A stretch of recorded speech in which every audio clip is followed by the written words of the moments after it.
Hi everyone, hello friends, this is Kathleen Michelle and welcome to another Q&A video from Moment Center, which is mindfulness-based approaches for well-being, self-discovery, and healing so that you can find your peace and be your happiest self.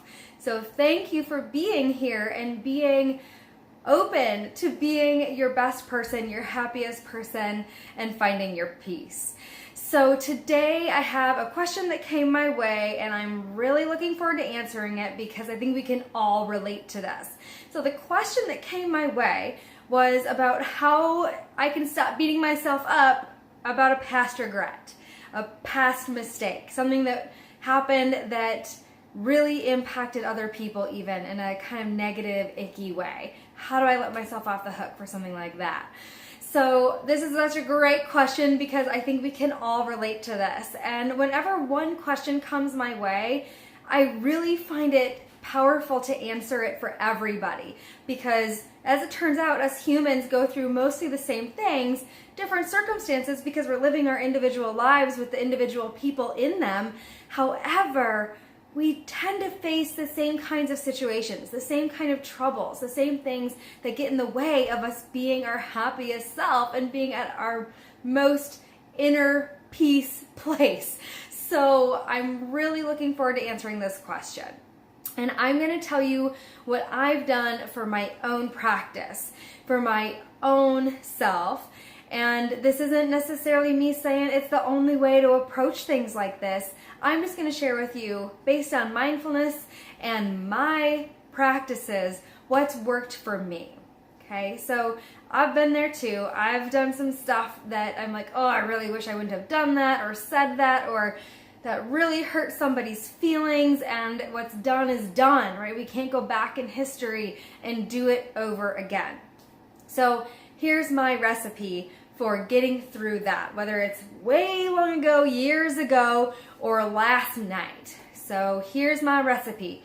My recipe is radically accepting, turning to the now, forgiving ourselves, and finding some maitri, or self-compassion and friendliness towards ourselves.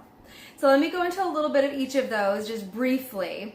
So radical acceptance means understanding that what happened is exactly what happened, and there's nothing we can do to undo that, right? So it's radically accepting it is what it is. You've probably all heard that before, that in that moment, that's what it was. That's exactly what happened. Just like if we were using radical acceptance in the here and now, we would be saying this moment can't be any different than it is.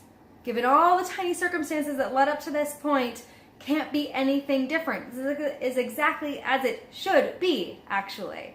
So when we're using radical acceptance, even for the past, we're understanding and coming to this settledness that it is exactly what it can be, or exactly what it was, and it can't be anything different, excuse me. So that helps us to not replay it in our head over and over and over again, and to go to this place of I should have done this, I could have said that, and what if I would have done this, and what if, and what if, and what if. Well, it was what it was. It's in the past, we cannot undo it, and radically accepting that. Radically accepting that the past is exactly as it was, and there's nothing we can do about changing it now. What we do have power over is what we do after that, now that we're in this place of regret. And reminding ourselves even that the regret is maybe helpful, even though it's unpleasant. That regret is tuning us in to our moral compass, saying something's wrong here. Like, we got to get back on track. Like, we don't want to live our life this way. Hurting people, it's not in line with our values and our moral compass. So regret can actually, even though it's unpleasant, be very helpful for us to tuning inward and making sure that we're living our best life. So that's radical acceptance. And then we turn towards now. Like I was saying, we come back to the present moment and hanging out with those feelings, hanging out with the regret, hanging out with if we're mad at ourselves, or if we're feeling embarrassed, or if shame is coming up for us, which can be kind of an icky animal, shame. You know, whatever it is that we're experiencing now, we want to be with that. Even though these feelings are about things that happened in the past, We can be with the feelings of it now and let that guide us. There are lessons there. There are things that we can take from this. And sometimes under these emotions are wounds that could really use some love, attention, and healing. And that's what I found for myself, absolutely, is whenever I'm able to hang out with the icky feelings that come after doing something I regret, a mistake I made, and if I'm able to hang out with those emotions, it seems to just be what happens, is that something rises to the surface and says, this, Kathleen, this is what needs your attention right now. Please pay attention to this. Please heal this wound. Because as it turns out, hurt people, right? And so if we're not healing our own wounds, it'll just continue to come out. It'll just continue to have more regrets and make more mistakes and have times of hurting others and hurting ourselves, most likely unintentionally, though nonetheless, the pattern will continue until we heal that wound. So turning to the now, and that's often the emotions and the thoughts that we're having that are here with us now, even though this happened either last night, an hour ago, or 10 years ago. The emotions are with us now, so that's what we can work with. After this, we use the F word, forgiveness. And this is a multi-step process, and this can take a while depending on the regret and the level of ickiness that we're carrying with us about the mistake that was made. But when we're forgiving ourselves, we kind of use that stuff that we were just talking about, radically accepting that it couldn't have been anything different. But then also asking ourselves very inquisitively, was I lacking some skill? Was I needing something that wasn't being met at that time? And if so, what would have met that need? How can I meet that need now? And then being real with ourselves, holding ourselves accountable for the damage done to others, to ourselves, to situations. Just being real, not to beat ourselves up, but to just hold ourselves accountable and say, yep, this was what happened, and this is how it played out, and these are the consequences that came with that.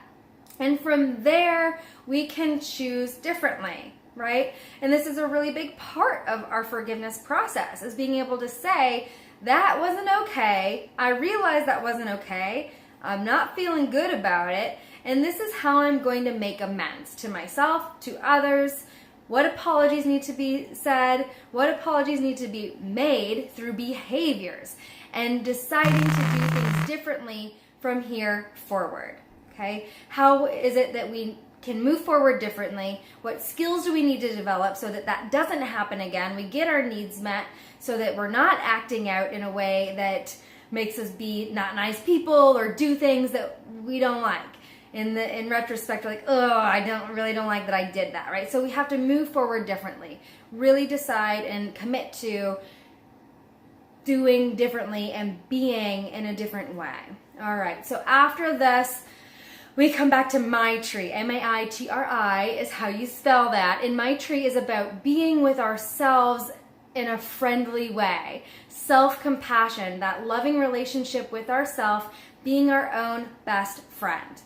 Just like if we were to talk this through with a friend, they probably wouldn't be beating us over the head and being like, oh, you're such an idiot, right? They'd be like, oh, I'm so sorry to hear that happened. How are you doing with that? What do you need? What are you going to do differently from here? And offer us comfort and support. After we've done something like that, our best of friends are still there and still loving us because it's unconditional. Even if we make mistakes, we are still lovable, likable people. And we have to come back to that realization. So that's my recipe, you guys, for when I've made mistakes and I've got regrets from the past or recent that I really need to do my own work around.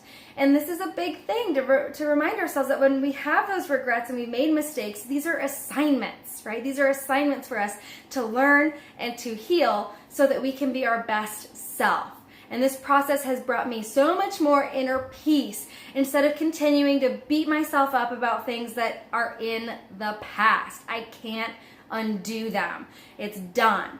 So that's my suggestion for you guys. That's my recipe for getting past those past ickies so that we don't have to be with it anymore and move forward in a more loving way and in a way that we actually end up making less mistakes or having less regrets over time because we're healing the things that brought those about in the first place. So good luck with that. Radical acceptance, turning back to now, forgiving ourselves, and then remembering Maitri, being our best friend. Have a great time. Thanks again for choosing to watch this video. Kathleen Michelle with One Moment Center. May you be well, and I will see you around. Take care. Bye, guys.